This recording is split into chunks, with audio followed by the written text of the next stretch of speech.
Hello नमस्कार मेरे प्यारे विद्यार्थियों, कैसे हैं आप लोग। तो आज के टॉपिक में आप सभी का हार्दिक स्वागत है, अभिनंदन है। आज का टॉपिक है जय प्रकाश नारायण। देखो, जेपी की जो विचारधारा है, जेपी कोई बहुत पुराने थिंकर नहीं है। जयप्रकाश नारायण का आप लोगों ने नाम भी सुना है। आपने सुना होगा कि 1971 में इंदिरा गांधी ने जब आपातकाल मतलब 1975 में जब आपातकाल लगाया था, तो उसमें भी जयप्रकाश नारायण उस समय कड़ी पॉपुलर हुए थे। जयप्रकाश नारायण एक बड़ा चेहरा थे बिहार से, और 1977 में जो गवर्नमेंट बनी उसमें भी बिहार की राजनीति में और ऑल ओवर इंडिया में हमारी में, चाहे चौधरी चरण सिंह को आगे लाना हो, संजीव रेड्डी साहब को आगे लाना हो, तो जयप्रकाश नारायण जी का एक बड़ा रोल आपको देखने को मिल जाता है। तो जयप्रकाश नारायण एक बड़े नेता के रूप में आप माने जाते हैं, एक अच्छी थिंकिंग है इनकी। तो जेपी के जो विचार हैं वो मॉडर्न विचार हैं, और क्या बातें इनके बारे में जानने की कोशिश करते हैं, थोड़े प्रभावित रहे समाजवाद वगैरह वगैरह से। तो आइए देखते हैं। सच्ची राजनीति मानवीय प्रसन्नता को बढ़ावा देने के बारे में है।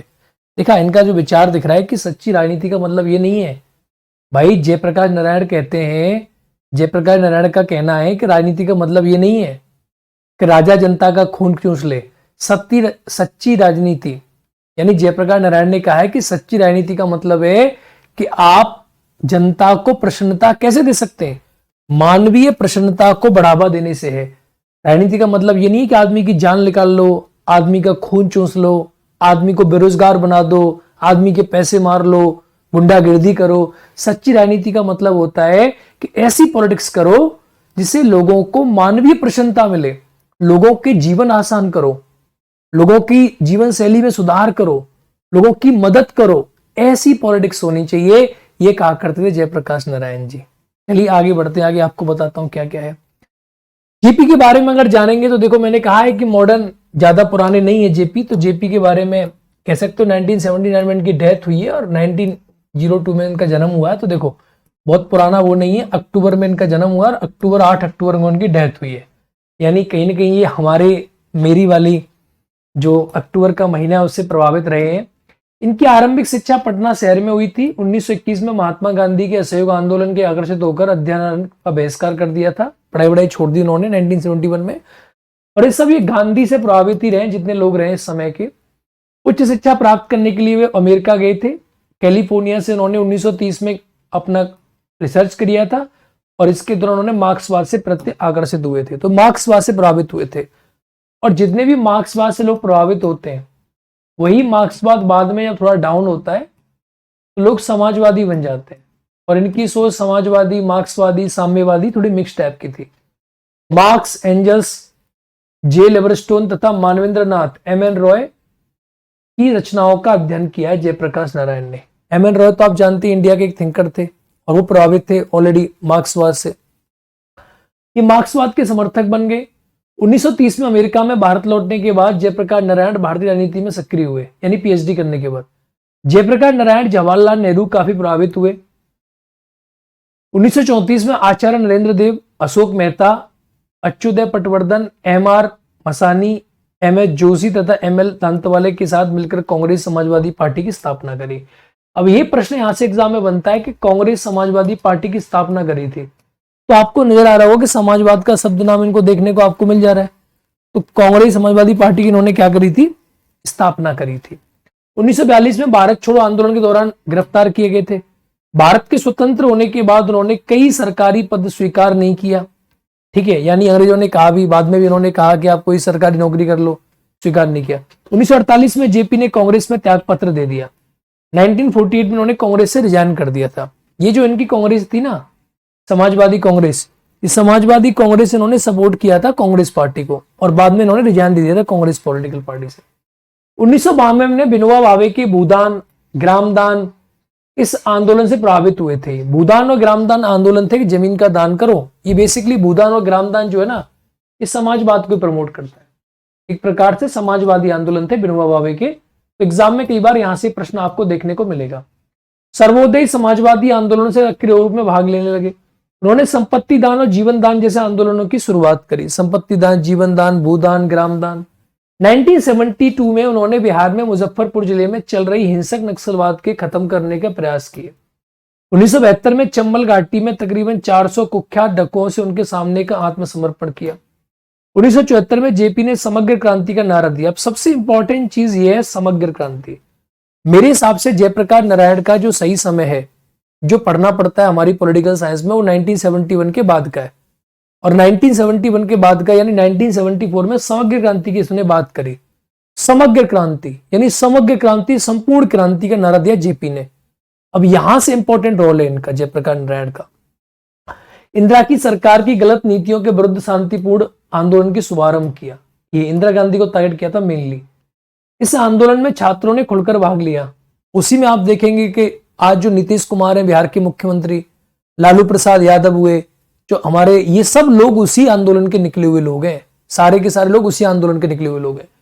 1977 में उन्होंने पार्टी गठन के अपना महत्वपूर्ण योगदान दिया। जब जनता पार्टी की सरकार बनी थी 1977 में, तो उनका महत्वपूर्ण योगदान था। और मैं आपको बताऊं कि नीलम संजीव रेड्डी, जो उस समय 1977 में संजीव रेड्डी साहब राष्ट्रपति बने थे, तो नीलम संजीव रेड्डी जयप्रकाश नारायण के खास आदमी थे, संजीव रेड्डी। और मुरारजी देसाई बने थे प्रधानमंत्री। और इनके खास आदमी एक और थे, चौधरी चरण सिंह। और चौधरी चरण सिंह इसीलिए बाद में प्रधानमंत्री बने क्योंकि जेपी चाहते थे। चुनाव में मुरारजी देसाई को प्रधानमंत्री बनाने में महत्वपूर्ण भूमिका निभाई, और नीलम संजीव रेड्डी को भी। इस सिर्फ भी उन्हें लोक नायक के रूप में भी जाना जाता है। तो लोक नायक बहुत इंपॉर्टेंट पॉइंट है, लोक नायक रहे जयप्रकाश नारायण जी। ये महत्वपूर्ण पॉइंट है जो एग्जाम में आपके पूछा जाता है प्यारे बच्चों। तो यहां से इनकी मेन बात है, समग्र क्रांति सबसे इंपॉर्टेंट एस्पेक्ट है इनका। इसके बारे में आगे ओपन करेंगे और चीजें। जयप्रकाश नारायण का राजनीतिक चिंतन कैसा रहा है, पॉलिटिकल अप्रोच इनकी कैसी रही है, क्या सोचते थे समाज बारे में, राजनीति के बारे में। इन्होंने समाजवाद को भारतीयकरण में अपना मामूली योगदान दिया है। समाजवाद जो है मूल रूप से आप देखेंगे तो ये सोवियत विचारधारा है, और उसका भारतीय रूप बनाने में दो लोगों ने योगदान दिया, एम.एन. रॉय और जयप्रकाश नारायण ने। उन्होंने व्यक्ति की स्वतंत्रता पर विश्वास किया है। ये बड़ी बात है, समाजवाद में ऐसा लोग करते नहीं है। ये उदारवाद का पॉइंट ऑफ व्यू है। वे भारत में एक ऐसे नवीन लोकतंत्र की स्थापना करना चाहते थे जो उन विसंगतियों और बुराइयों से मुक्त हो। वे समस्त राजनीतिक और सामाजिक समस्याओं को नैतिक दृष्टिकोण से देखते थे। प्राचीन मानवीय और नैतिक मूल्यों के प्रति उनका लगाव था। प्राचीन भारत जो है हमारा, उन्होंने पाश्चात्य भौतिकवाद का आधार को ठुकराकर भारत में लोकतांत्रिक व्यवस्था को मानवीय और नैतिक मूल्यों पर बल दिया कि लोकतंत्र बुलाओ, लेकिन लोकतंत्र जो है मानवता पर आधारित हो, नैतिक बलों पर आधारित हो। भारत का लोकतंत्र दलगत, जातिगत, क्षेत्रगत तथा सांप्रदायिक राजनीति से मुक्त रहे। ये सबसे बड़ी बात है। ये चाहते थे कि इंडिया की जो पॉलिटिकल सेटअप है ना, वो किसी जाति का, किसी धर्म का, किसी क्षेत्र का, संप्रदाय का, इनसे मुक्त रहे, इनके अंतर्गत ना रहे। गांधी जी और विनोबा भावे की तरह वे लोकतंत्र के नैतिक आधार पर जयप्रकाश नारायण ने बल दिया। गांधी जी का ये आधार था, लोकतंत्र राजनीति नैतिक आधार पर बने, मोरालिटी। जवाहरलाल नेहरू तथा राधाकृष्णन के लोकतंत्र को एक जीवन पद्धति माना। सफलता के लिए आत्मनियंत्रण व सहिष्णुता जैसे नैतिक गुणों का आवश्यक माना। नैतिकता पे मेन भाव देते थे, नैतिकता को मुख्य मानते थे। अब जयप्रकाश नारायण के दो एलिमेंट है। लोकतंत्र की सफलता, अगर आप चाहते हो कि भारत में लोकतंत्र सफल हो, तो लोकतंत्र की सफलता के लिए कौन से कदम उठाए जाने चाहिए। लोकतंत्र की सफलता के कदम कौन से कदम है। तो उन्होंने कहा कि लोकतंत्र में लोगों को सत्यप्रियता होनी चाहिए, लोग सत्यता की भी ध्यान दें, सहयोग की भावना हो, आपस में सहयोग करें, दूसरों के विचारों के पास सहिष्णुता हो। ऐसा नहीं आप अपनी अपनी चलाएंगे, अपनी अपनी चलाएंगे तो लोकतंत्र नहीं होगा। मानवीय समानता में विश्वास हो, यानी हर मानव को समान माने। कर्तव्य व उत्तरदायित्व की भावना होनी चाहिए लोगों के मध्य में। स्वहित को जनहित से अनुरूप डालने का तत्परता, कि आप स्वहित को जनहित के नीचे रखो, यानी अपना हित बाद में, जनता का हित पहले। इच्छाओं पर नियंत्रण व भौतिकवाद का परित्याग, सरल जीवन व्यतीत करने की क्षमता, स्वतंत्रता के प्रति लगाव होना चाहिए। दमन व अत्याचार का प्रतिरोध करने का साहस, कि भाई दमन को दूर करो, अत्याचार को दूर करो, स्वतंत्रता की बात करो, सरल जीवन जियो, इच्छाओं पर नियंत्रण रखो।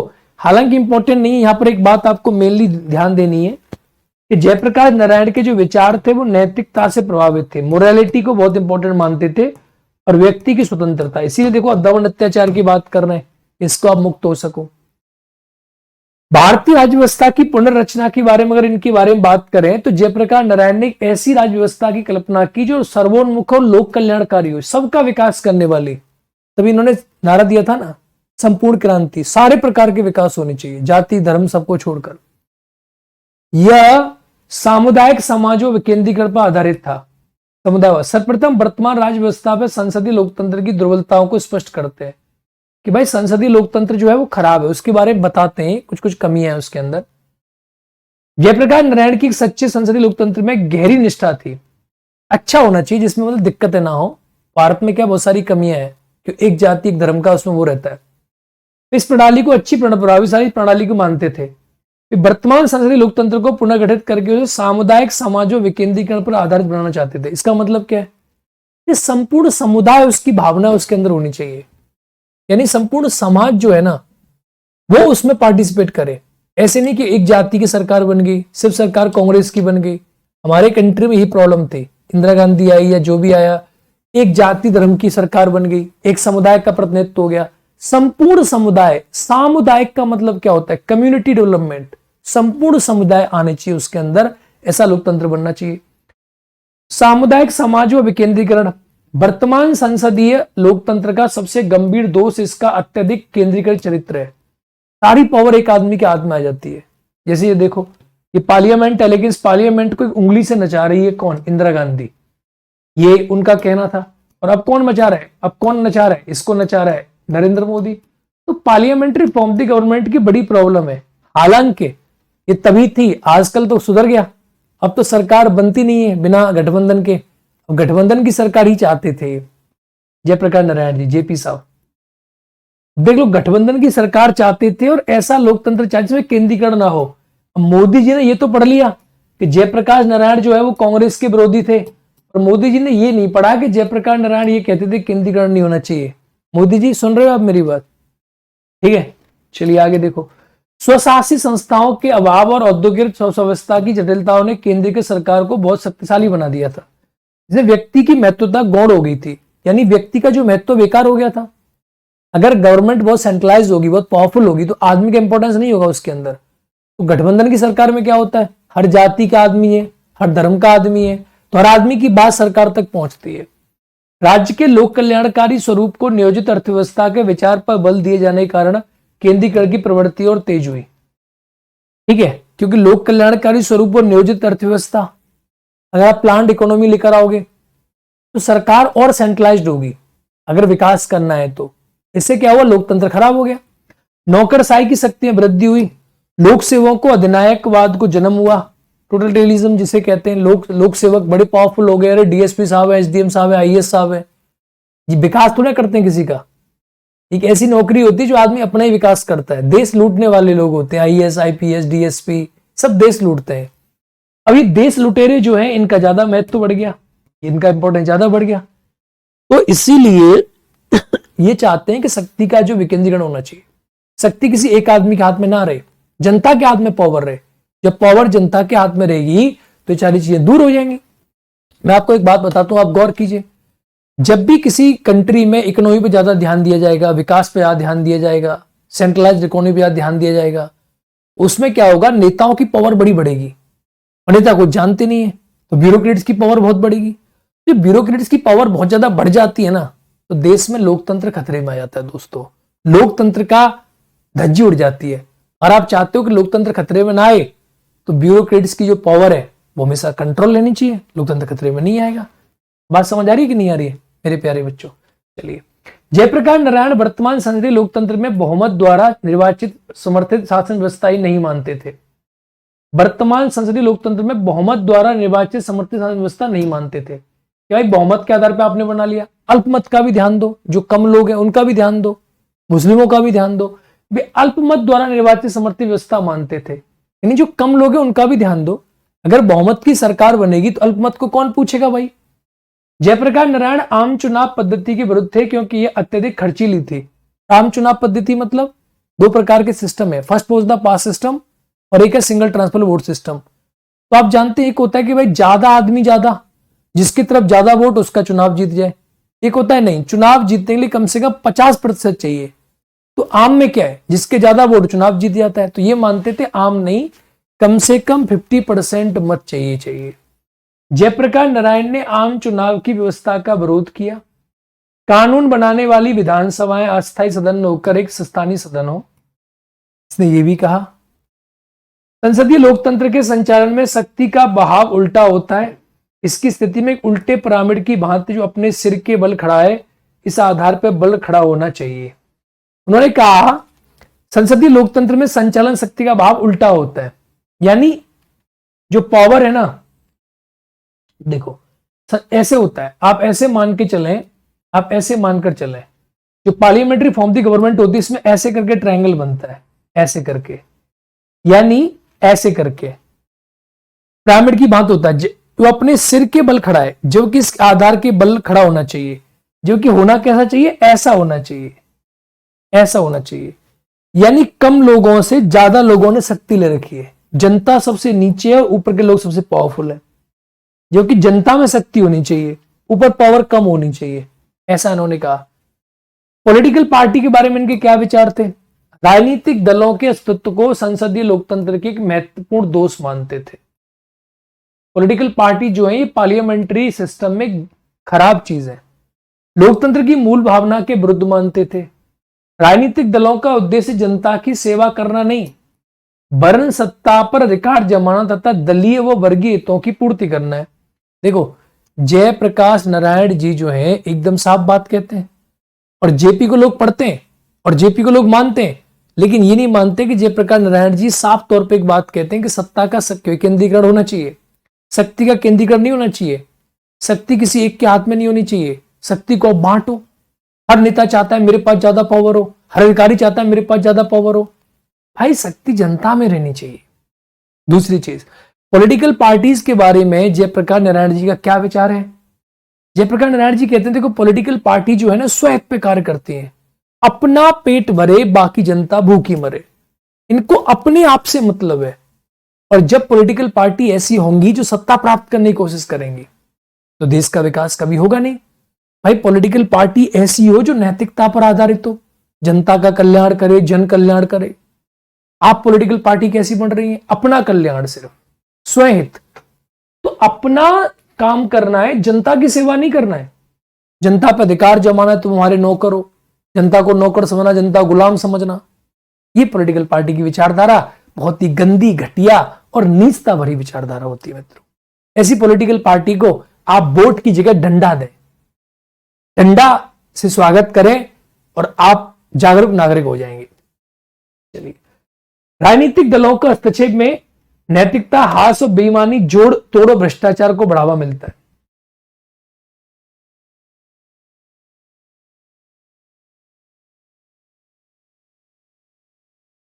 राजनीतिक दलों के हस्तक्षेप और नैतिकता का हास, बेईमानी और जोड़ तोड़ भ्रष्टाचार को बढ़ावा मिलता है। आजकल की पॉलिटिकल पार्टी देखो, बेईमानी को बढ़ावा मिल रही है, जोड़ तोड़ कर रही है, तू इधर आ जा, तू इधर आ जा, कहां की ईंट कहां का रोड़ा, भानवती ने कुणवा जोड़ा, भ्रष्टाचार किसी को खरीद ले रहा है, सब बातें गलत है। राजनीतिक दलों ने राजनीतिक स्वरूप को काफी विकृत बना दिया है। नागरिकों की राजनीतिक शिक्षा एक साधन बनने की बजाय उनकी कुशिक्षा का अवसर बन गई है। देखा, राजनीतिक दलों ने राजनीतिक स्वरूप को काफी विकृत बना दिया है। नागरिकों को राजनीतिक शिक्षा का एक साधन बनने की बजाय उनकी कुशिक्षा का अवसर बन गया। भाई राजनीतिक शिक्षा, पॉलिटिकल एजुकेशन की जगह लोग उसे कुशिक्षा मानते हैं। भाई किसी से कह दो क्या पढ़ाते हैं? पॉलिटिक्स पढ़ाते हैं, पॉलिटिकल साइंस पढ़ाते हैं। पॉलिटिक्स मतलब राजनीति का नाम सुनते लोग समझता है कितनी गंदी चीज है, जो कि है वो एजुकेशन। तो पॉलिटिकल पार्टीज ने इतनी गंद मचा दी है ना कि लोग पॉलिटिक्स से घृणा करने लग गए। लोग समझते राजनीति को, और लोगों को इतना ज्यादा समझना जरूरी है राजनीति को मित्रों। अगर आप राजनीति नहीं जानोगे, भाई आप आईएएस बन गए, आईपीएस बन गए, नौकर बन गए, असली तो इस कंट्री में नेता ही हैं, राजा तो वही है। और लोग राजनीति से खराब मानते हैं। आजकल के युवा एजुकेशन नहीं मानते राजनीति को, वो समझना नहीं चाहते राजनीति को।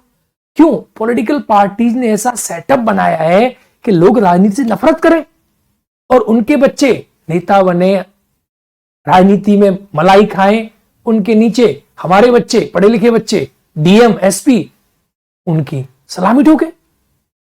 तो पॉलिटिक्स जो है ये अच्छी चीज थी, लेकिन पॉलिटिकल पार्टीज ने इसको इतना गिरा दिया, इतना गिरा दिया कि लोग नेता बनना नहीं चाहते और उसको गलत तरीके से प्रोजेक्ट कर दिया है।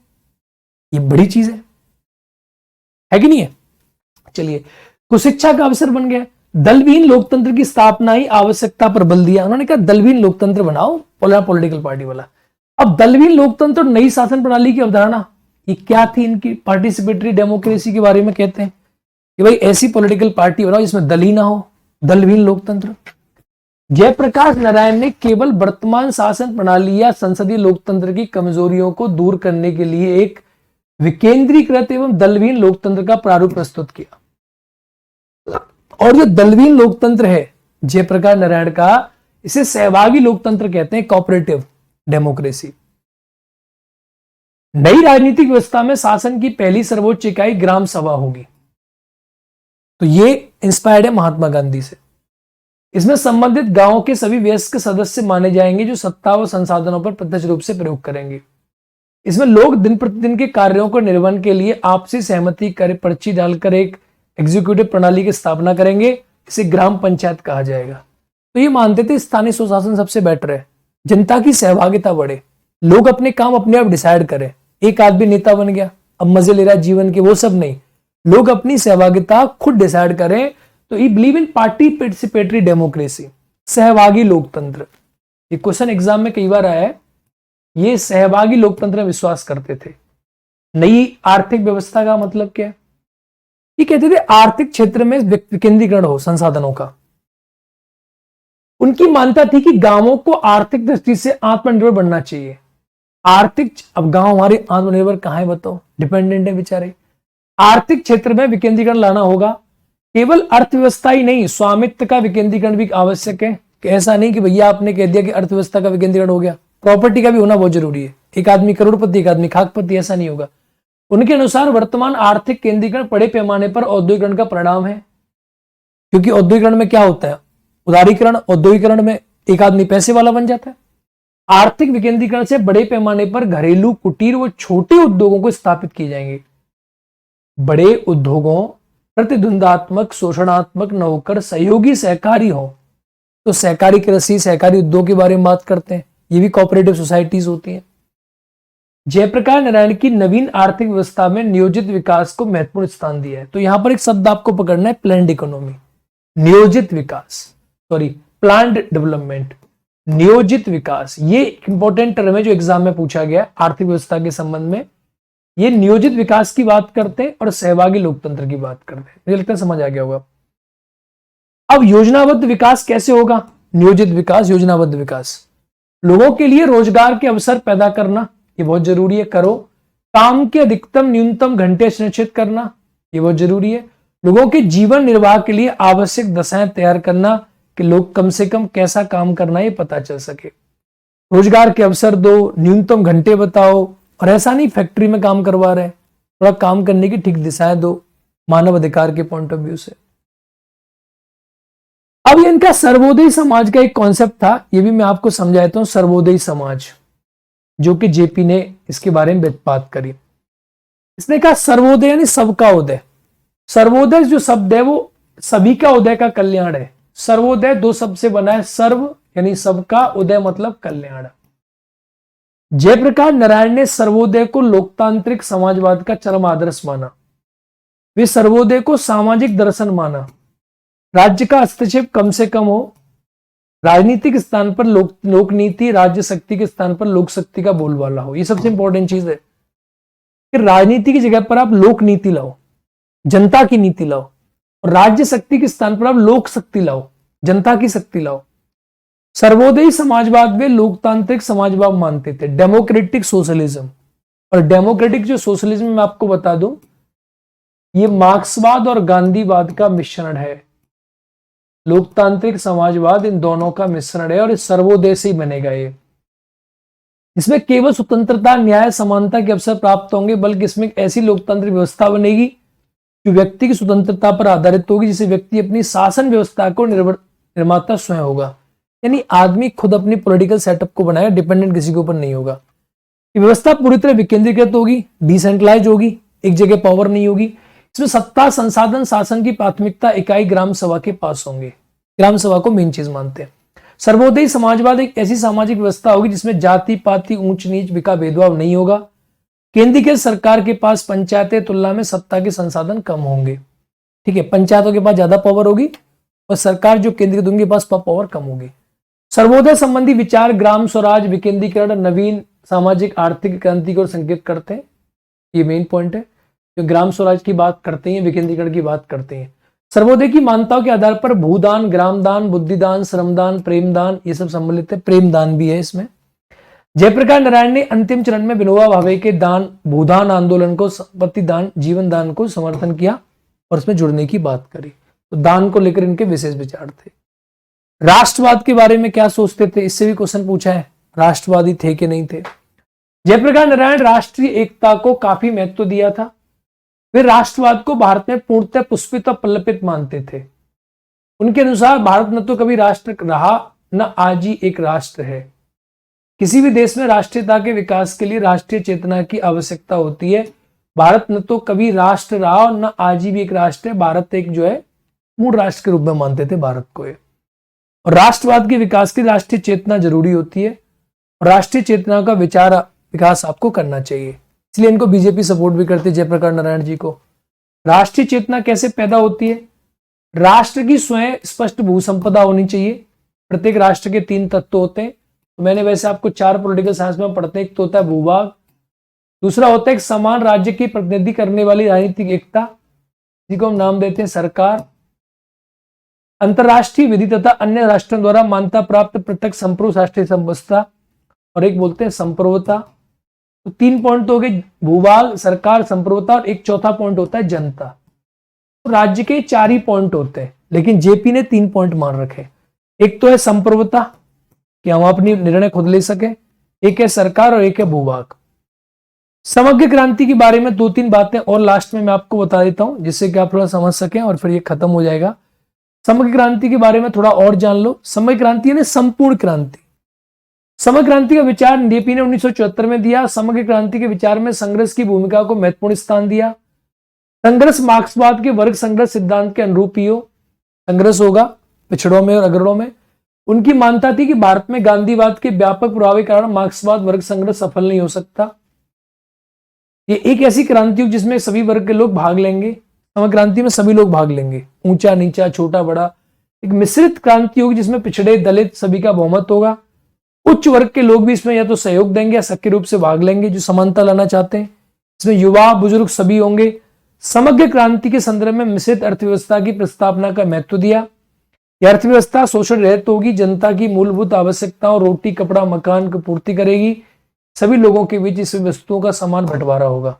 तो समग्र क्रांति के विचार में सभी की बात करते हैं, सभी लोग साथ आएंगे, तब होगा टोटल रिवॉल्यूशन। इसका उद्देश्य था प्रधानमंत्री इंदिरा गांधी की अस्वीकार्य नीतियों को शांतिपूर्ण लोकतांत्रिक तरीके से प्रतिकार करना, तत्कालिक ध्येय भ्रष्टाचार दल बदल राजनीति को भंग करना, निकम्मी शासन व्यवस्था का अंत करना और महंगाई को रोकना, जाति पाति भेदभाव का प्रतिकार करना छोड़ना। जेपी किताबें वाई सोशलिज्म मोस्ट इंपोर्टेंट किताब है। आप बोले बाद में सर कौन सी किताब मोस्ट इंपोर्टेंट, ये सबसे इंपोर्टेंट किताब है। डेमोक्रेटिक सोशलिस्ट ये और आइडियल और मेथड ये मोस्ट इंपोर्टेंट किताब है। Towards a new society important किताब है। बाकी आप पढ़ सकते हैं, हाउ टुवार्ड्स स्ट्रगल वगैरह वगैरह इंपोर्टेंट किताब है इनकी। फ्रॉम सोशलिज्म और सर्वोदय ये भी बहुत इंपोर्टेंट किताब है, पिछली बार पूछी गई थी एग्जाम में, ठीक है। प्रेजेंट डायरी कई लोगों ने लिखी है, इनकी भी इंपॉर्टेंट है, ठीक है। ये है इनके विचार। तो ये थे जयप्रकाश नारायण। ओवरऑल बात करूं तो नैतिकता की बात करते हैं, समग्र क्रांति की बात करते हैं, सर्वोदय की बात करते हैं और समग्र सहभागी लोकतंत्र की बात करते हैं, मिश्रित अर्थव्यवस्था की बात करते हैं, विकेंद्रीकरण की बात करते हैं। ये इनके मेन विचार हैं। तो मुझे उम्मीद है आपकी समझ में आ गए और आप लोगों ने इनके विचार जान भी लिए।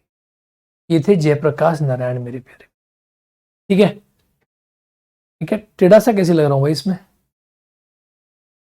थैंक यू मेरे प्यारे विद्यार्थियों।